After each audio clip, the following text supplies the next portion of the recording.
Kızın nese bile? Kızım İdil 15 yaşta. İşte orta mektepte okuyor. Tatarcanı pek sileşmez. Öyle yani. Ezgine anlar, anlar götüreceği. O resim yazı, elektro gitar çalar götüreceği. Öyle. Nese oynuyor gitarda? Gitarda yabancı jırlar, Yabancı jırlar. yabancı jırlarını çalar. Ne bir şey varsa? Şey, neydi o? Chemical Romance'ın jırları var. Gitarda. İyi, Ezgi'ne çalar. Bir de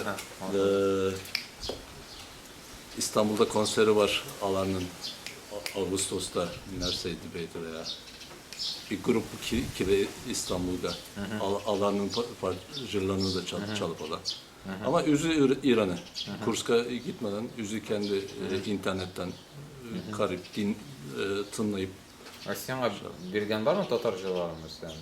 Min ana sile Tatarca jırlarını da çaldı. Hayır. Pek ne diyor? Niyetli.